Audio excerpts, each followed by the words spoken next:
Hey guys, welcome back to the other side of the coin. Look, I'm not going to lie, the fact that I'm a bit disappointed off the back of that performance against, not really performance, off the back of that result against Liverpool. Look, at the end of the day, I guess when you consider the circumstances, there's not much you could have expected off the back of, what materialized in the game. So, look, before we get into the whole details of this video, I'll go through my thought process around the lineup. I want to talk about the actual facts that happened in the match, and then talk about what alternatives that maybe we could have tried, and then I want to talk about 5 talking points. So before we get into all of that, guys, please, if you're here for the first time, subscribe. Get me to that 2,000 subscribers. I'm very, very close. And smash the like button and hit the bell notification, as that helps this channel out and myself out a lot. So, guys, let's get on with it. So, first of all, the lineup. The actual lineup was, as we all know, Kepa was in goalkeeper position, Reece James in right back. We had Andreas Christensen, Zuma, Alonso, pretty much the same backline as per Brighton.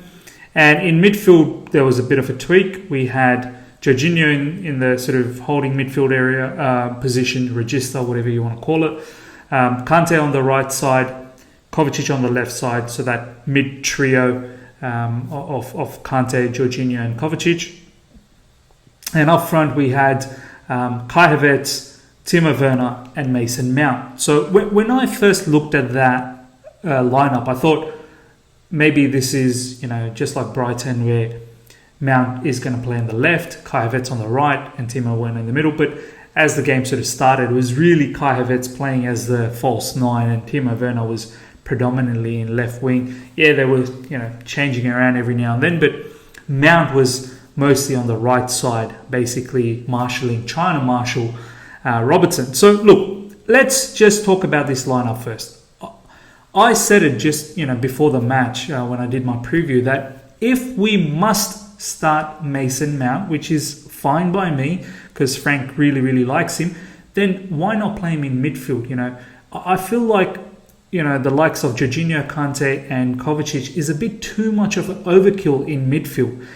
There's not that much I don't think there's enough creativity there, and there's not enough goal threat there. So there's a lot of good ball carriers and good passes from deep, but none of them are really capable of scoring. So I thought we were missing a trick there. We could have gone with a double pivot, of Kovacic and Kante, and then played Mason Mount, or we could have even gone with Kante as a holding midfielder, Kovacic as a holding midfielder, Kante on the right, Mason Mount on the left.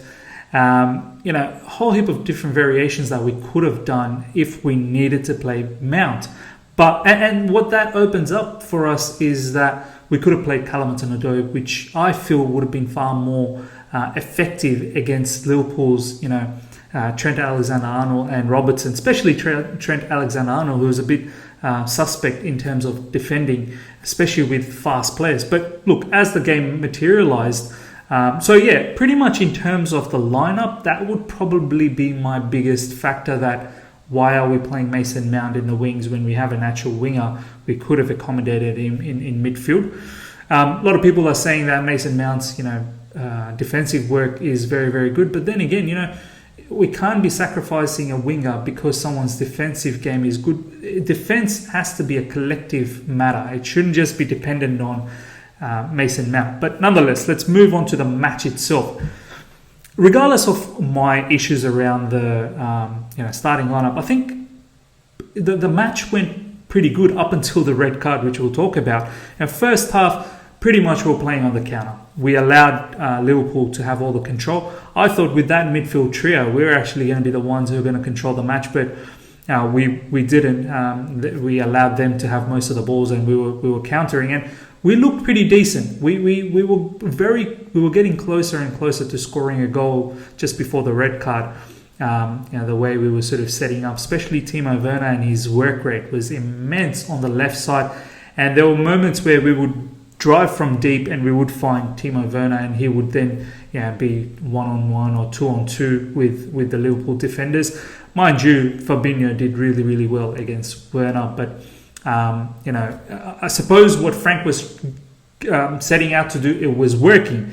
And we were defending well, compact. Mason Mount's work rate was really, really good up against Robertson.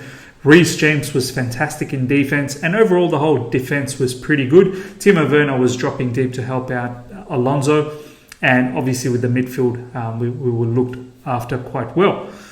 But as soon as the red card happened, the whole thing just changed. And Andreas Christensen, and this is the issue with Andreas Christensen, is that he has these lapses of moment that just proper brain snaps, and from there, it was it was always going to be difficult. And that was just before half time, and as soon as the second half started, they scored quite quickly, and from there on, it was always going to be difficult. And then Kepa with the horrendous error as well, and then after that we had a penalty. We tried our best, and Jorginho, out of everyone, missed the penalty for the first time after a long, long time. I think the first time, or maybe the second time for Chelsea, but. Yeah, it was disappointing for someone like Timo Werner, who was so good. It was disappointing to see that he wasn't rewarded for at least his hard work. So that's a bit about the match. At the end of the day, to be honest, it wasn't that bad, bar those two issues. Now I want to talk about, as I said, some alternatives, right? In terms of second half, when Andreas Christensen was red carded, we substituted Kai Havertz off and we got in Tomori. And that makes sense. Tomori had to come in, but I was sort of wondering why Kai Havertz, why not take Jorginho off and bring Mason Mount into midfield?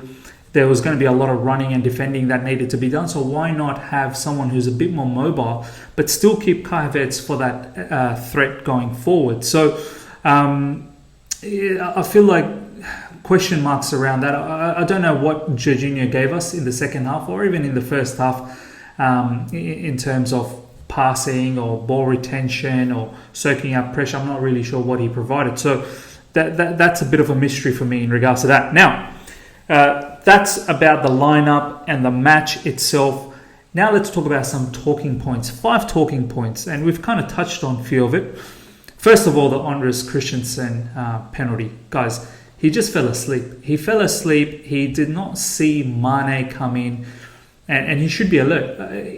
When we are playing against a high-quality team like Liverpool, you've got to expect that they are going to try the long ball, the direct route at times with their pacey wingers and try and get behind us. And Andreas Christensen was just caught out.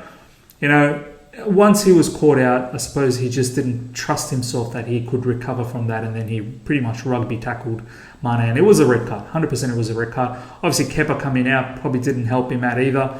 But at the end of the day, it was Andreas Christensen's fault in that particular issue that he fell asleep. And as I already touched on, that the substitution that took place after that, unfortunate for Kai Havertz, who, look, I think he's once again playing out of position, and Frank's really got to look into this. This player is not really getting the opportunity to play in the right area, and the right area should be just behind Timo Werner.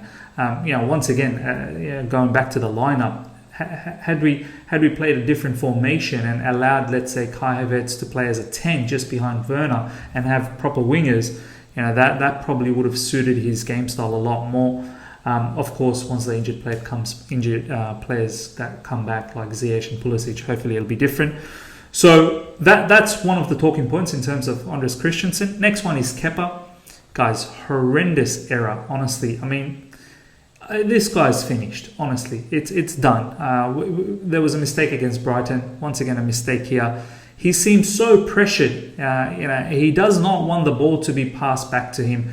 Should have been passed back to him, that's another question. But at the end of the day, he was shaky throughout the match. So I'm glad to see that there's been reports coming around that Mendy is going to be announced hopefully very, very soon. And after that, honestly, I don't think Kepa deserves to start for us again. There's just been too many high-profile mistakes. Next up that I want to talk about is Timo Werner. Guys, he worked his backside off in that match. And I feel so sorry that this guy pretty much carried our attack against Liverpool, and I can't wait till he gets his reinforcements back in the likes of Ziyech and Pulisic. And even Chilwell, to be honest, he's going to add a lot in terms of that left side. And he deserves a goal. He really, really deserves a goal ASAP. That penalty, I know Jorginho's our penalty taker, but he's won 2 penalties. Would it have been that bad had Jorginho just offered that penalty to Werner? But I know Jorginho is the penalty taker, so I guess we can't change that. But he missed. So look, I would like to see maybe from now on, perhaps Werner gets that penalty chance just to build his confidence up and get into the scoring situation again. So that he starts feeling comfortable. All that hard work needs to be paid off. Next, what I want to talk about is the whole situation of Rudiger. He wasn't even part of the squad, so I don't know. Is he on the way out? Tomori was playing. He obviously came on when we got that red card. So watch this space. There's been some talk that PSG is interested on a centre back, so he could be going that way. And last talking point, as I said, Jorginho's penalty. All the penalties that he got, finally he missed one. And had we got that penalty, maybe the game could have changed a little bit. And I know we can talk about maybes and ifs and whatnot, but Jorginho's penalty style, he waits till the right at the end, and he waits for the keepers to make the decision. I think Alisson this time was very smart. He waited as well till the very end until Jorginho made that decision to shoot. And we all know when Jorginho, his penalties are not very strong. So, if you can wait till the end, wait for that opportunity for Jorginho to go first, you're pretty much going to save that penalty because there's no power on the shot. And that's exactly pretty much what happened with Alisson. So, something for us to think about. I think Timo Werner, who's not a very bad penalty taker at all. So perhaps we need to give him that opportunity and really just pile on the goals when we do get the penalties. So guys, overall, that's pretty much my thoughts on the game. Think we could have done a bit better in terms of lineup, but I can appreciate what Frank Lampard was thinking at the end. His plan was working up until the red card, but then also post red card, I feel like we could have done a few things differently in terms of substitution and just our setup overall. But what do you do with individual errors? So hopefully we eradicate them in the next game with Thiago Silva coming back. I really don't want to see Andreas Christensen playing for a while. And Kepa is the other one. Hopefully Mendy comes in for the next match. Probably not against Barnsley, but then again, Caballero probably could start there. But at least against West Brom, we should have our full strength. We need to just get back into winning things and building a team from here on.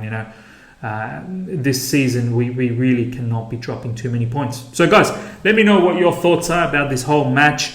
What would you have done in terms of the lineup? Callum Hudson-Odoi's story. What's your thoughts on that? And the whole match, the way it went, the substitution, the red card. Let me know what your thoughts are, guys. And if you've enjoyed this video, smash the like button if you're here for the first time. Subscribe, hit the bell notification to stay in touch with all my content. Until next time, see ya.